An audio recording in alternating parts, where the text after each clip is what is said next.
I pick up my life and take it with me, and I put it down in Chicago, Detroit, Buffalo, Harlem, any place that is north and east and not Dixie.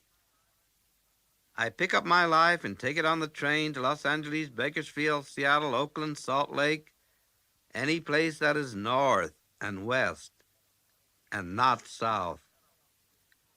I am fed up with Jim Crow laws, people who are cruel and afraid, who lynch and run, who are scared of me and me of them. So I pick up my life and take it away on a one-way ticket. Gone up north, gone out west, gone.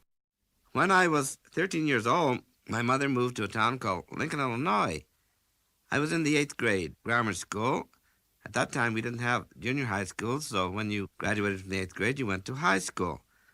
In this 8th grade graduating class in Lincoln, Illinois, on the day that I entered, the students were talking about holding a class election. It seems that they'd heard that the high school across the street had class officers, so they wanted to have officers too. Well, the teacher was explaining to the class that day the duties of class officers. She said, of course, that the president had to know how to run a meeting, and the secretary had to know how to write, and so on. And then when she got to the office of class poet, she stressed rhythm. She said a poem must have rhythm. Well, now, I was a stranger in the class. I'd entered about 4 weeks after the school year had begun. I didn't know any of the other pupils. They didn't know me. I was one of 2 Negro children in that class. I didn't expect to be elected to any class office, being new there, you know. And besides, on the way home from school that day, the one other Negro pupil, a girl, told me that she never heard of colored children being elected to anything in the schools there in Lincoln, Illinois. She said, this is a prejudiced little town. Well, she was just about right. It was a kind of American small town that, at that time, did not permit Negroes to eat in any of the restaurants downtown. If you were colored and you went to the movies, you had to sit in the last row on the left. If that single row was crowded that night, you couldn't go to the movies if you were a Negro. Well, the next day when the class election was held, sure enough, all of the officers were nominated and voted upon and elected, except one office, and the colored girl who'd been in the class all the 8 terms with the other pupils was not nominated or elected to anything. And, of course, my name wasn't mentioned. But when they got on to the very last office, down to the very bottom of the blackboard, underneath Sergeant-at-Arms even, that was the office of class poet. And there weren't any nominations at all. The pupils looked around at each other, and it seemed that nobody in the class looked like a poet. Nobody even looked like he or she could write a poem, so the problem was who to nominate for class poet. The teacher said, you do want a class poet, don't you? And all the youngsters said, well, yes, we do. And she said, well, you have to nominate somebody. So finally, a little white boy got up and turned around and looked at me and called my name. And right away, the whole class said, unanimously, I was elected the class poet. Well, I thought that was just because nobody else wanted the office. But in thinking about it that night a little more carefully, I remembered that the teacher the day before, in defining what a poet had to possess, had stressed the word rhythm.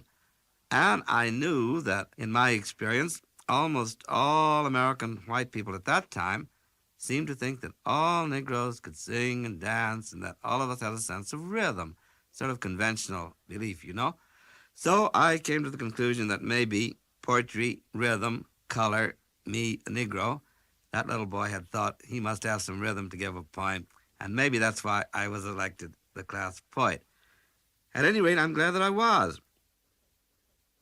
Up to that time, I had not really thought about writing in any serious way at all. Although my mother liked poetry, she used to recite poetry a great deal. In fact, she used to make me recite poems on church programs and school programs when I was little. And I must say I didn't like it very much, having to stand up in public and say rhymes. But when I began to work on my class poem, and I had all winter to write it, you know, it wasn't due till graduation in the spring, I began to sort of take an interest in reading poetry. My class poem turned out to be just about the longest poem I've ever written, even up to now. It was 16 verses long. I had 8 for the class and 8 for our teachers, because we had 8 teachers in the school. Well, it's a wonder anybody liked it, but when I stood up and read the poem at graduation in June, everybody applauded very loudly, and I was so pleased by all that applause that ever since that time I've been writing poetry. Now, of course, that wouldn't be too unusual today, but when I was in high school 40 years ago, it seemed that most teachers liked only poets who had lived 100 or 200 years before their students were born. You know, poets like Keats and Shelley and Longfellow and Browning and Byron. But this particular teacher, Ethel Weimer was her name, would read to her classes from living poets. She read to us from Carl Sandburg, Edna St. Vincent Millay, Edgar Lee Masters, Rachel Lindsay, and I began to see that poetry could have some connection with life. The poet that I particularly liked during my high school days was Carl Sandburg. And so when I began to try to write poems seriously, I tried to write like Sandburg. Sandburg at that time had just published his first book. He was being attacked by most of the literary critics as radical, as too far out, as extreme. He didn't use rhyme. Free verse, as his poetry was termed, was considered almost like abstract painting was in the 20s and 30s, you know? Well, nevertheless, I like Sandburg. Perhaps I liked him because he wrote about things that I knew about. He wrote about the wheat fields of the Middle West. He wrote about the steel mills in cities like Cleveland and Chicago, where my stepfather worked. He wrote about the slums. He wrote about poor people. Then the other poetic influence was that of Paul Laurence Dunbar. Dunbar was a very famous Negro poet at the turn of the century. He died about the time that I was born, but when I was a child, almost every Negro home had a book of Dunbar's poetry, and I had sort of grown up on Dunbar.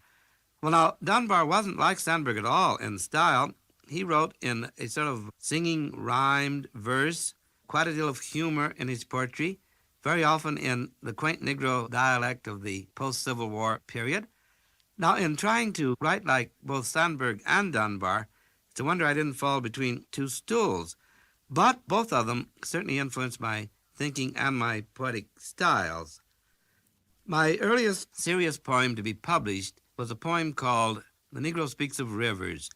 I wrote this poem when I was 18, wrote it on a train going to Mexico just after I'd graduated from high school. My father lived in Mexico City. On the train, as we crossed the Mississippi River just outside St. Louis, sunset time, I saw this great muddy river flowing down toward the heart of the South, and I began to think about what it had meant to the Negro people in the past.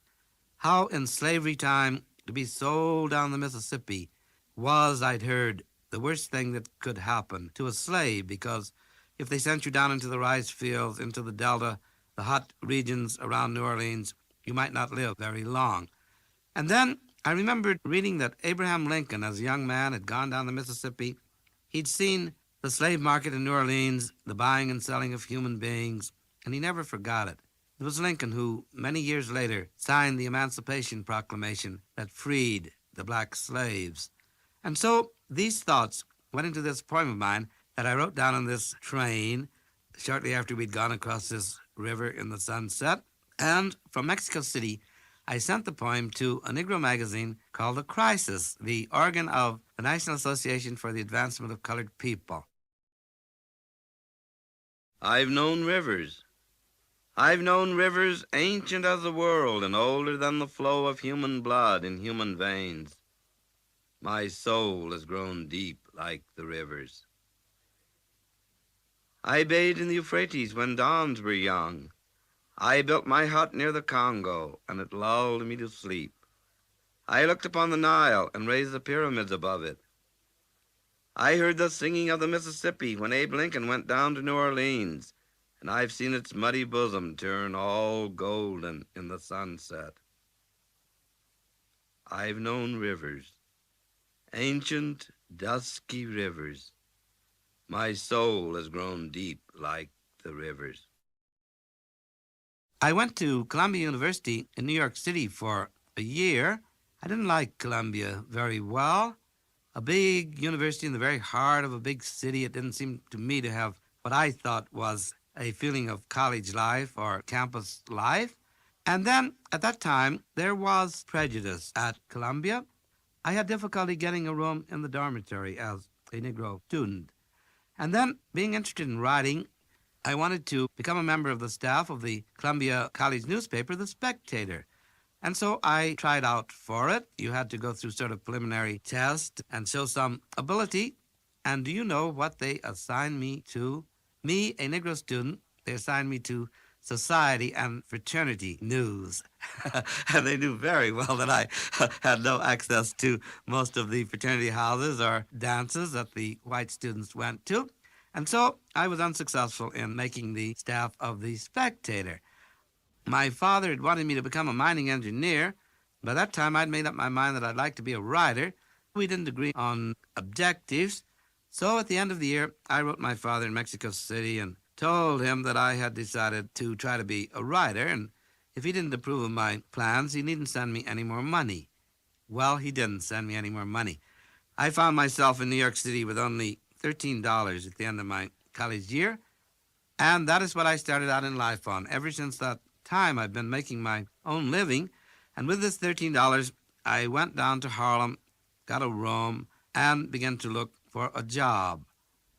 Here on the edge of hell stands Harlem, remembering the old lies, the old kicks in the back, the old be patient they told us before. Sure, we remember.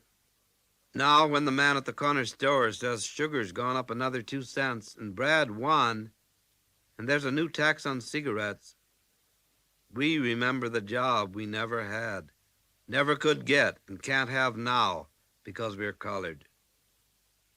So we stand here on the edge of hell in Harlem and look out on the world and wonder what we're going to do in the face of what we remember.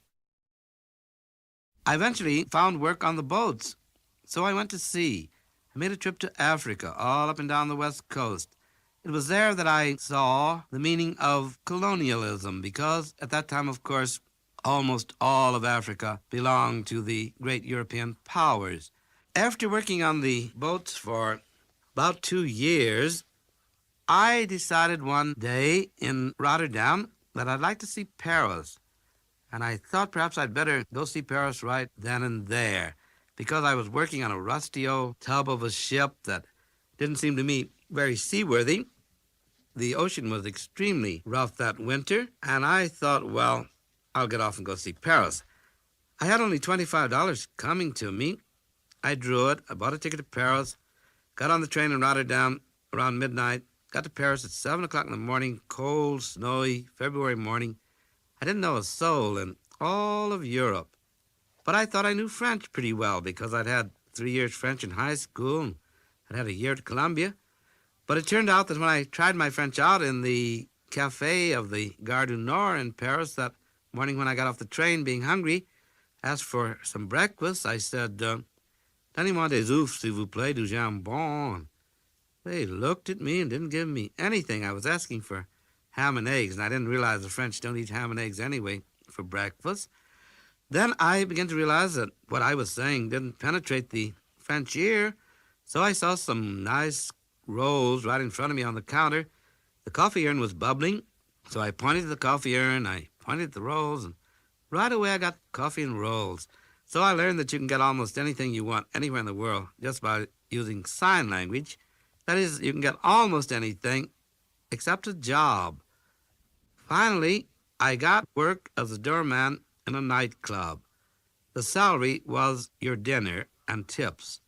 Well, I was delighted just to have the dinner, so I would go to work especially early in order to eat, and I would work all night standing outside this door and hailing taxis for people. I found out, however, that Paris, like Chicago, has or had at that time a certain gangster element, and it turned out that I was working at a gangster nightclub. They had a great many fights inside. They fought in all sorts of languages, very seldom in English, and I, as doorman, would be called upon to come inside and stop the fights. So I didn't stay there very long. I finally found another job in another nightclub, a club called the Grand Duke, right in the middle of Montmartre. I was employed as a second cook. Well, since I couldn't cook anything, fortunately for me, the title second cook really meant dishwasher. And so washing pots and pans every night in the kitchen of the Grand Duke, I used to hear the jazz band playing outside in the cabaret part. They had a very good jazz combination from New York. Negro musicians like the drummer Buddy Gilmore played there. Kaiser Marshall sometimes was on drums too. And so this excellent little band began to draw quite a few people to this club. People like the Prince of Wales, who is now the Duke of Windsor, used to come. And from Hollywood, Anita Loos and movie actress Gloria Swanson. It was a very nice club.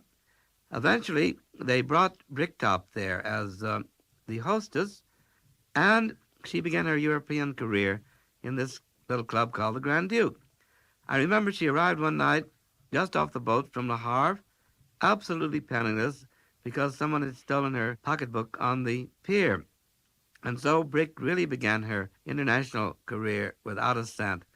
Well, while she was singing outside in the club, I would be washing dishes in the kitchen and sometimes thinking out a poems that the critics called jazz poems. So my poetic career is really all tied up with dishwashing in this little club called the Grand Duke.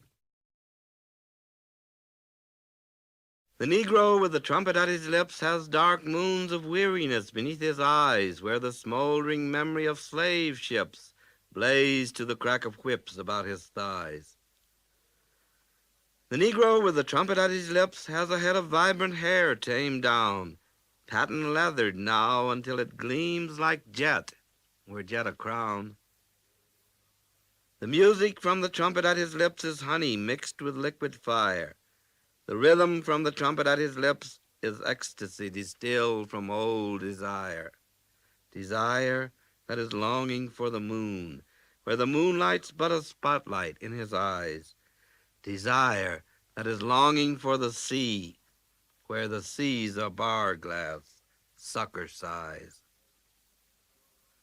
The Negro with the trumpet at his lips, whose jacket has a fine one-button roll, does not know upon what riff the music slips its hypodermic needle to his soul.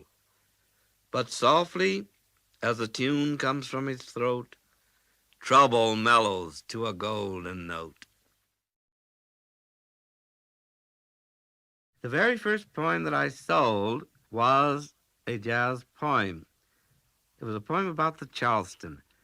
The Charleston was a dance that had begun at the Savoy Ballroom in Harlem, spread to Broadway, was brought to Europe first by Josephine Baker, and then went all around the world.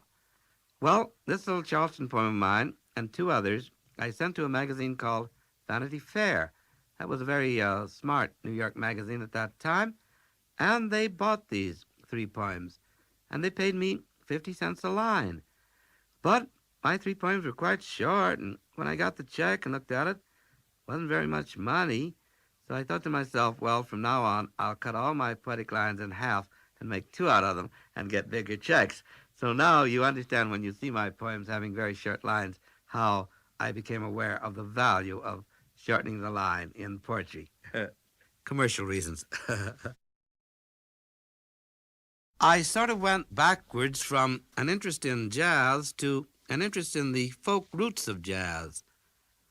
I went backwards from jazz to the blues, and the blues really are the basis of jazz, and to the spirituals, the great Negro folk songs of the slave period. And having tried to write poems in the syncopated idiom of jazz, I then began to try to write poems in the folk idiom of the blues and the spirituals. These poems, my blues poems particularly, seem to attract considerable attention. My first book, published by Alfred A. Knopf, was called The Weary Blues, and ever since that time, I've written a number of poems as nearly as I can make them in the exact form of the Negro folk blues. The spirituals, of course, have no strict poetic form. There are some very beautiful lyrics in some of the spirituals, but no single spiritual lyric will be very much like another as a rule. The blues, however, do have a strict poetic form. The blues form is one long line repeated and a third line that rhymes with the first two. And of course, the musical form of the blues is usually that of 12 bars. This is a folk blues that I remember from my childhood. I'm going down to the railroad and lay my head on the track. Going down to the railroad, lay my head on the track. If I see the train a-comin', I'll jerk it back. Well, now, you see, the form of the blues, the three lines, the mood of the blues is certainly clearly indicated there. Sadness, but a little twist somewhere in the thought, somewhere in the verse to make people smile, sometimes even to make you laugh. And I think it's this quality of sadness mingled with humor that has come from the blues into jazz and that causes that music to be loved all around the world. The blues, unlike the spirituals, which are group songs, or were originally certainly group songs, congregational church songs, religious songs sung by many people banded together at camp meetings or prayer meetings. The blues, on the other hand, are individual songs. They're usually sung by one man or one woman alone. And therefore you can sort of classify the blues as masculine and feminine in theme, because the men's blues are almost always about being out of work, broke, hungry, maybe a long ways from home, no ticket to get back. In other words, they're sort of economic blues.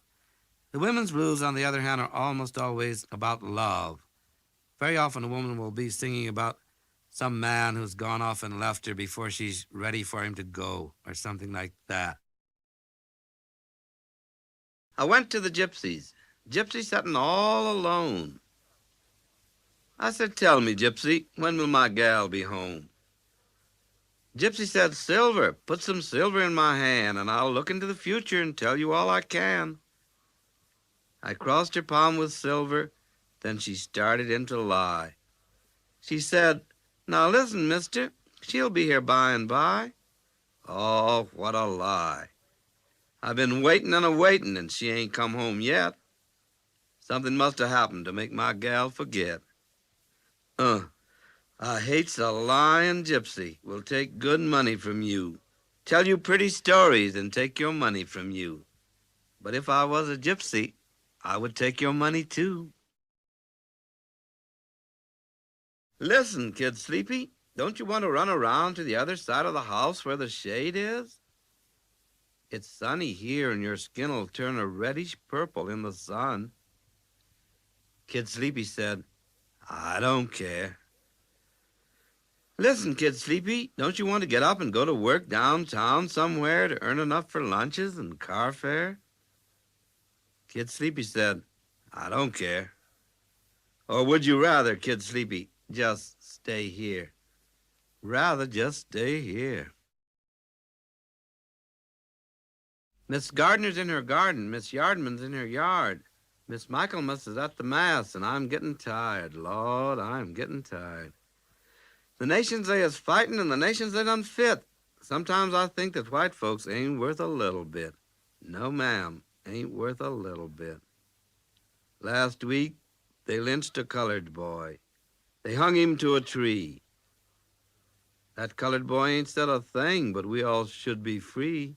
Yes, ma'am, we all should be free. Not meaning to be sassy and not meaning to be smart, but sometimes I think that white folks just ain't got no heart.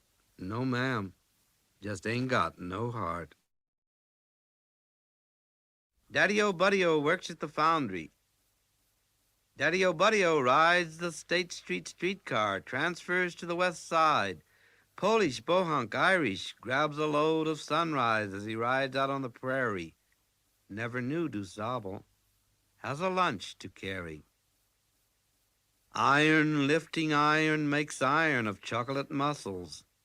Iron lifting iron makes hammer beat of drum beat, and the heat molds and melts and molds it on red heart become an anvil, until a glow is lighted in the eyes once soft benighted, and the cotton field is frightened 1,000 miles away.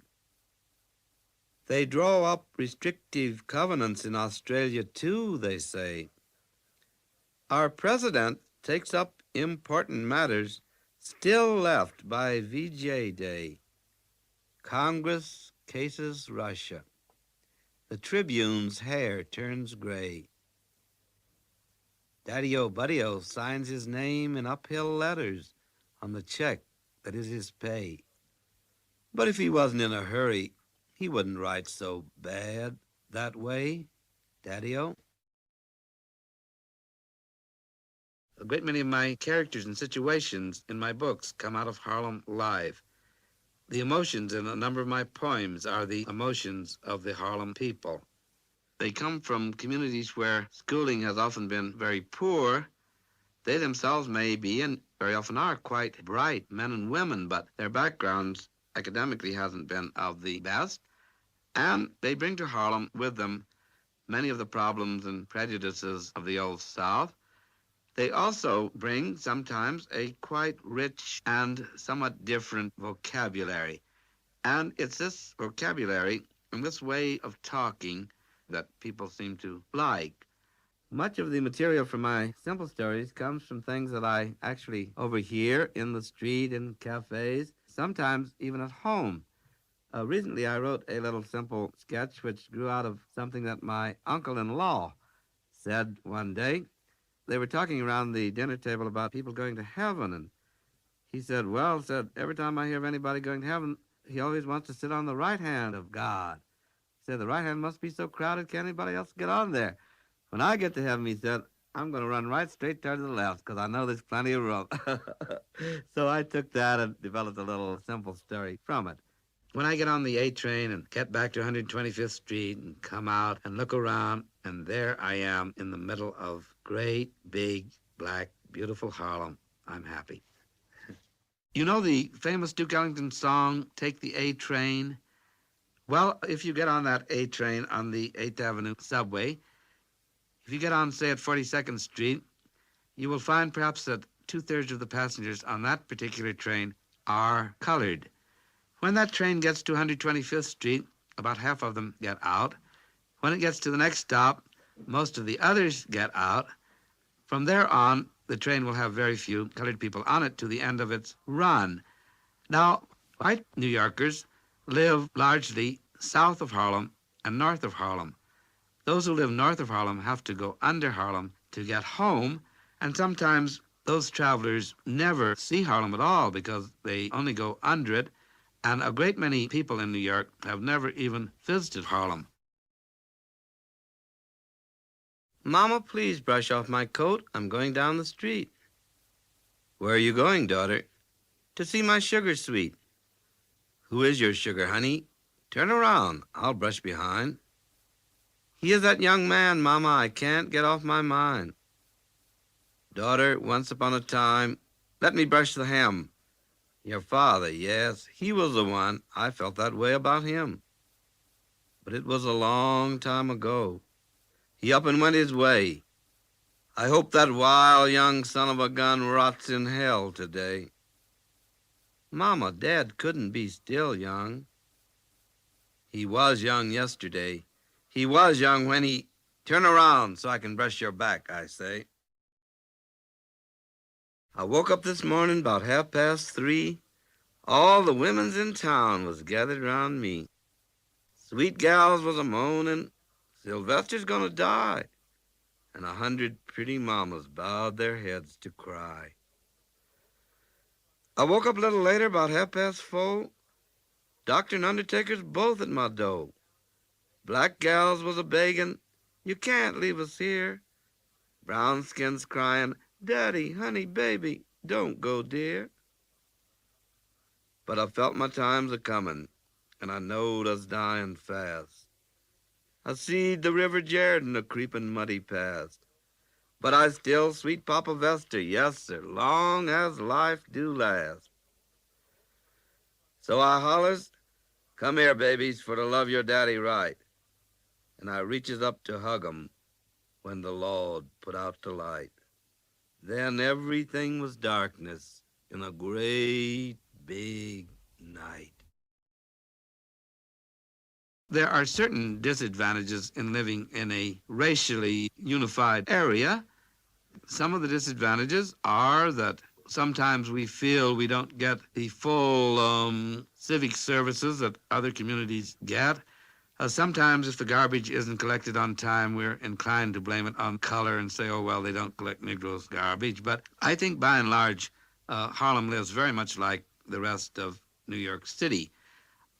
One of the interesting things about Harlem to me as a writer, however, is that I would think about 75% of the people there are roomers.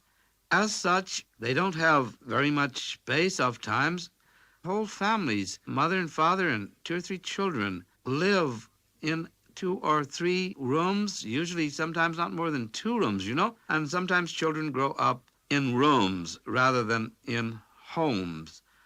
Well, on the other hand, up on Sugar Hill, where the big, beautiful apartment houses are, where people live like Rose Morgan, the woman who has the wonderful beauty establishments, the Rosemeda establishments, where Joe Louis used to live, up there, life is very much the same as it would be on Central Park.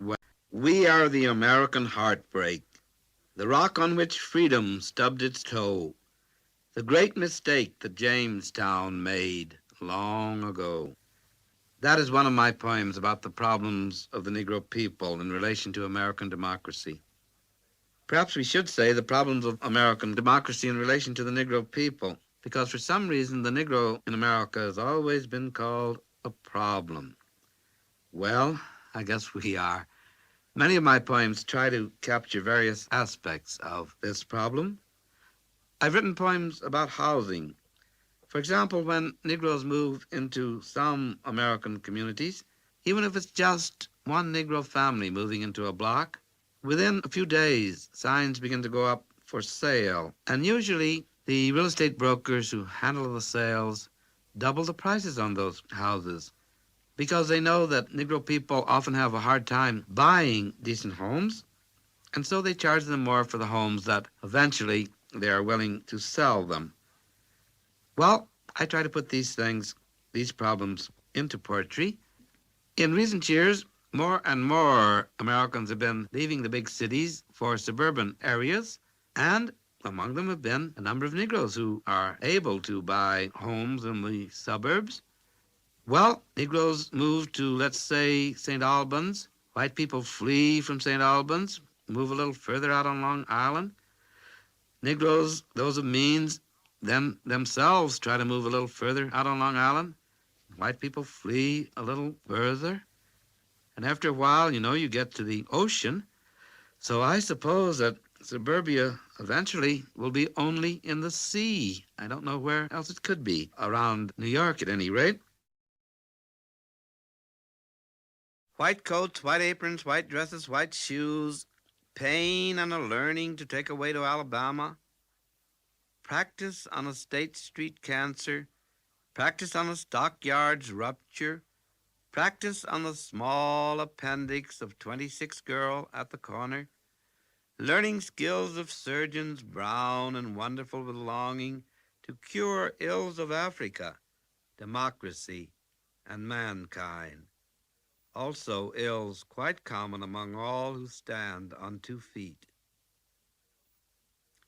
Brown hands, black hands, golden hands in white coat, nurse's hands on suture, miracle maternity, pain on hind legs rising, pain tamed and subsiding like a mule broke to the halter.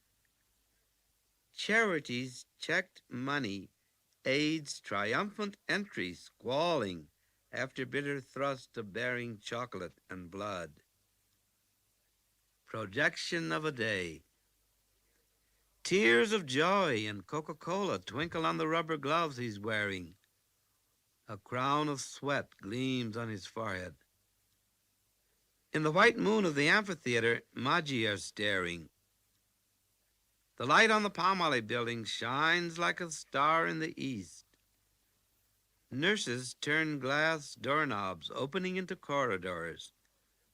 A mist of iodine and ether follows the young doctor.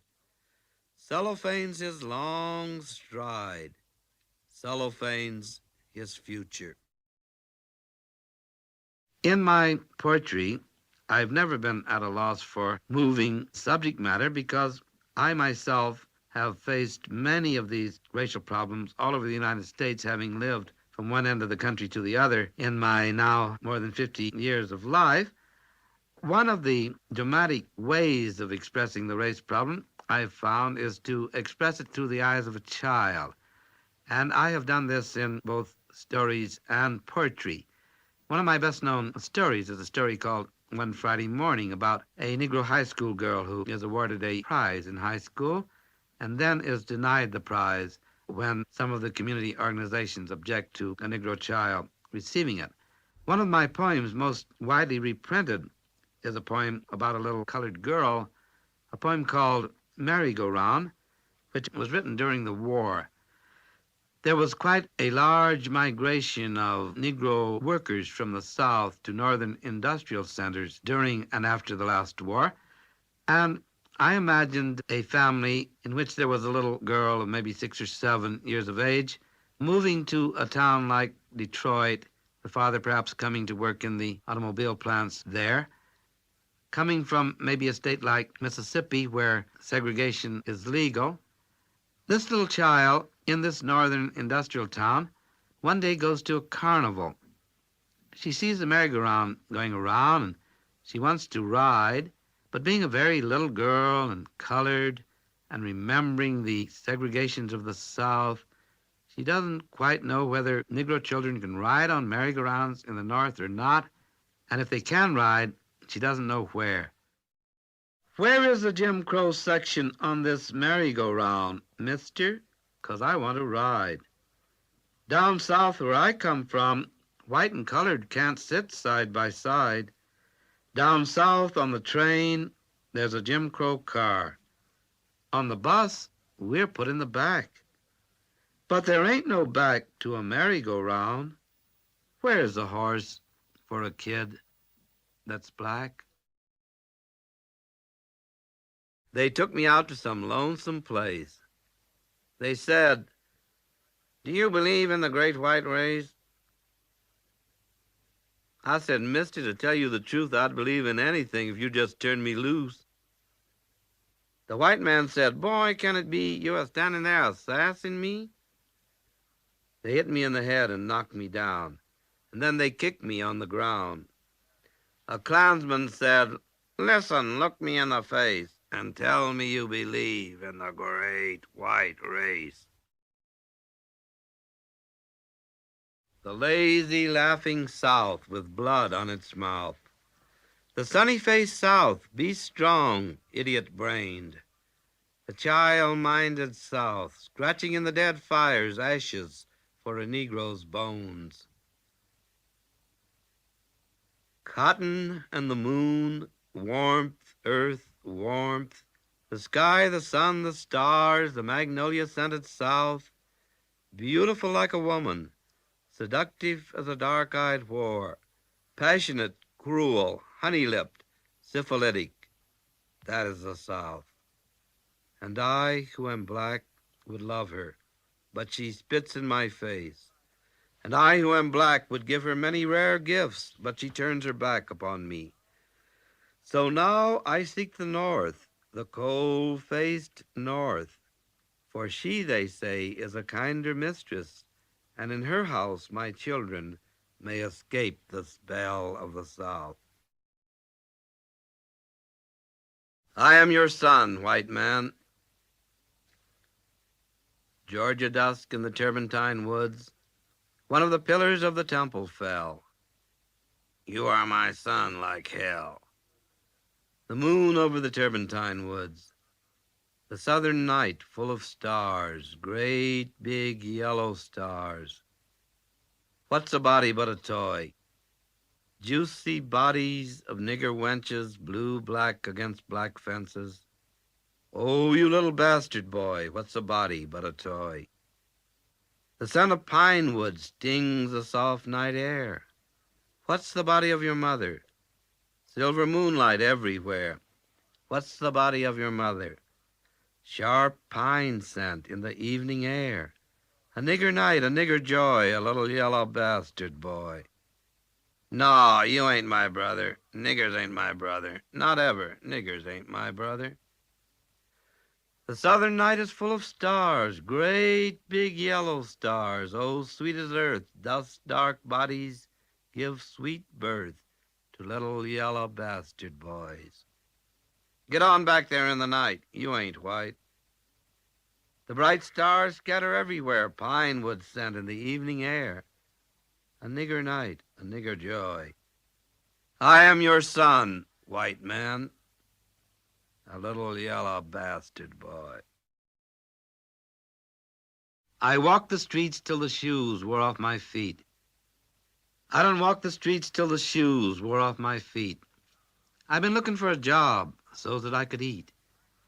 I couldn't find no job, so I went to the WPA. Couldn't find no job, so I went to the WPA. WPA man told me, you got to live here a year and a day. A year and a day, Lord, in this great big lonesome town. A year and a day in this great big lonesome town. I might starve for a year, but that extra day would get me down. The folks with no titles in front of their names all over the world are raring up and talking back to the folks called Mister. You say you thought everybody was called Mister? No, son, not everybody. Down south in Dixie, often they won't call Negroes Mister.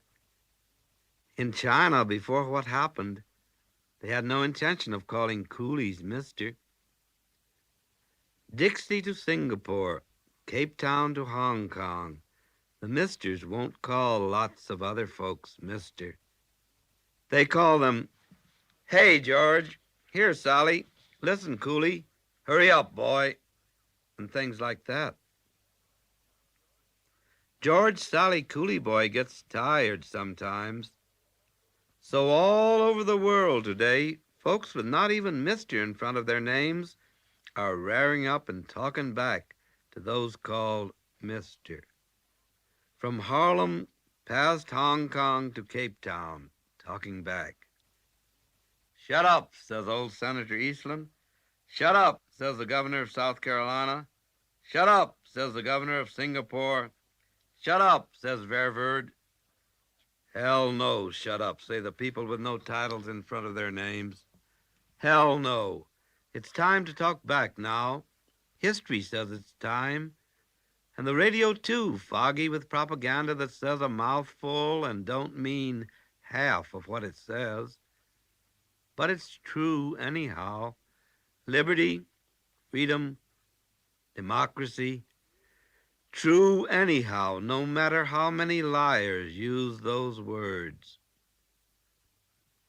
The people with no titles in front of their names hear those words and shout them back at the misters, lords, generals, viceroys, governors of South Carolina, Eastlands, Ververds. Shut up, people. Shut up, shut up. Shut up, George. Shut up, Sally. Shut up, Coolie. Shut up, Indian. Shut up, boy. George, Sally, Coolie, Indian boy. Black, brown, yellow, bent down, working, earning riches for the whole world with no title in front of name. Just man, woman, tired, says, no, shut up. Hell no, shut up. So naturally, there's trouble in these our times because of people with no titles in front of their names. I know I am the Negro problem, being wined and dined, answering the usual questions that come to white mind but seek demurely to probe in polite way the why and wherewithal of darkness, USA, wondering how things got this way. In current democratic night, murmuring gently over Fraise du Bois, I'm so ashamed of being white. The lobster is delicious, the wine divine, and center of attention at the Namaste table, mine. To be a problem on Park Avenue at 8 is not so bad. Solutions to the problem, Of course, and anyhow, must wait. In the quarter of the Negroes, Belgium shadows Leopold, Premier Downing aging, General Bourse beleaguered, Eastland and Vervoer deceased. Dead or alive, their ghosts cast shadows in the quarter of the Negroes, where Negroes sing so well. Negroes sing so well, sing so well, so well. Well? They asked me right at Christmas if my blackness would it rub off. I said, ask your mama. In the quarter of the Negroes, questions answer, and answers with a question. And the Talmud is corrected by a student with a fez, who is to Jesuit as North Pole is to South, or Ezekwe to Alabama, or Sammy Davis to the Met, La Scala. Hip boots deep in the blues, and I never had a hip boot on. Hair blowing back in the wind, and I never had that much hair. Diamonds in pawn, and I never had a diamond in my natural life. Me in the White House, and ain't never had a black house. Do, Jesus, Lord. Amen. Dreams and nightmares. Nightmares, dreams. Oh, dreaming that the Negroes of the South have taken over, voted all the Dixiecrats right out of power. Comes the colored hour. Martin Luther King is governor of Georgia. Dr. Roy Wilkins, his chief advisor. Zelma Watson George, the high grand worthy. In white-pillared mansions, sitting on their wide verandas, wealthy Negroes have white servants. White sharecroppers work the black plantations, and colored children have white mammies. Mammy Faubus, Mammy Eastland, Mammy Talmadge, Mammy Wallace. Dear, dear, darling old white mammies, sometimes even buried with our family. Dear old Mammy Faubus, dear old Mammy Wallace. Culture, they say, is a two-way street. Hand me my mint julep, Mammy. Hurry up. Make haste.